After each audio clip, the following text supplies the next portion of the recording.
Oh, hell no, that's mine. Yeah. Girl, what you hit me for? Bitch, come. Bitch, you got me.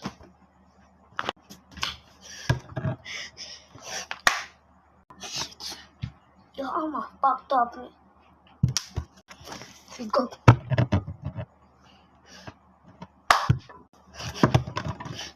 Bitch, you got me. Take my hair.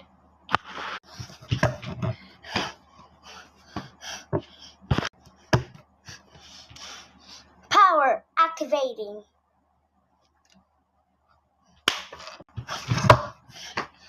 Ano number niyan? Bitch, your armor fucked up my heart. Bitch, you got me.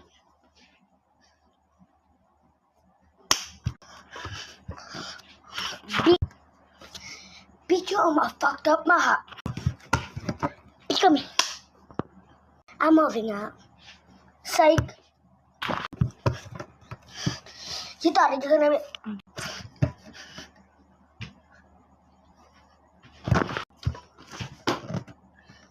Bitch, your armor fucked up my beat.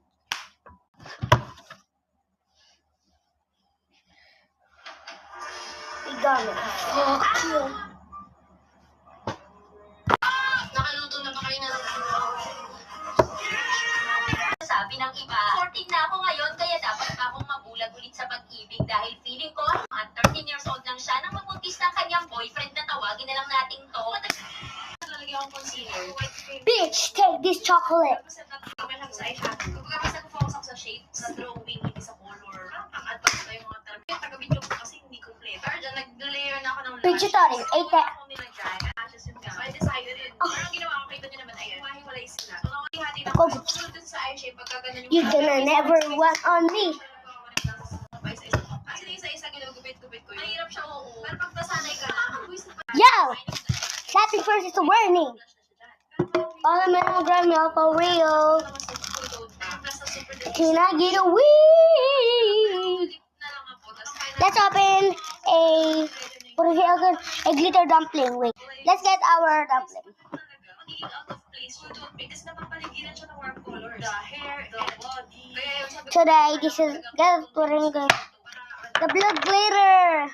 Warm tone yung hair niya, hindi siya lalaban. So ito, Para may I'm going up for real. parang mas naging lapat sa kanya yung color. So, bili ko ng mukha ko to. Dito na ako nag-wake up na ibang Stop telling my dumpling.